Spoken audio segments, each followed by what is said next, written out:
Welcome to ROG real estate. நாம் இந்த வீடியோவில் பார்க்கக்கூடிய தோப்பு அமைந்திருக்கக்கூடிய இடம் பொள்ளாச்சி ஏரியாவில் திம்மங்குத்து அப்படிங்கிற கிராமத்துக்கு பக்கத்தில் பஸ் ஸ்டாண்ட்லேருந்து ஜஸ்ட்டு வாக்கபிள் டிஸ்டன்ஸில் தாங்க அமைஞ்சிருக்கு. பஸ் போகிற ரூட்லேருந்து ஜஸ்ட்டு வாக்கபிள் டிஸ்டன்ஸ் 400 மீட்டர் தொலைவில் தான் இந்த 1.25 ஏக்கர் தோப்பு அமைஞ்சிருக்கு.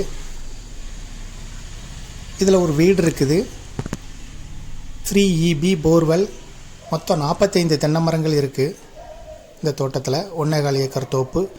வாங்க விருப்பப்படுற பையர் டிஸ்கிரிப்ஷனில் இருக்கக்கூடிய நம்பருக்கு தொடர்புக்கு வாங்க. மேலும் இதுபோல் உங்களுடைய ப்ராப்பர்ட்டியும் சேல் பண்ணணும், லீஸுக்கு கொடுக்கணும், ரெண்ட்டுக்கு கொடுக்கணும்னா ஆர்ஓஜி ரியல் எஸ்டேட்டை தொடர்பு கொள்ளுங்கள். இந்த ப்ராப்பர்ட்டியோட விலை விவரங்கள் ஆர்ஓஜி ரியல் எஸ்டேட்டோட வெப்சைட்லேயும் கொடுத்துருக்கோம். மேலும் உங்களுக்கு இந்த ப்ராப்பர்ட்டியோட விலை விவரங்கள் வேணும்னா டிஸ்கிரிப்ஷனில் இருக்கக்கூடிய நம்பருக்கு வாட்ஸ்அப் பண்ணுங்கள், நாங்கள் உங்களுக்கு சென்ட் பண்ணுறோம். இதை நேரில் பார்க்க விருப்பப்படுறவங்க டிஸ்கிரிப்ஷனில் இருக்கக்கூடிய நம்பரை தொடர்பு கொள்ளுங்கள். தேங்க்யூ ஃபார் வாட்சிங்.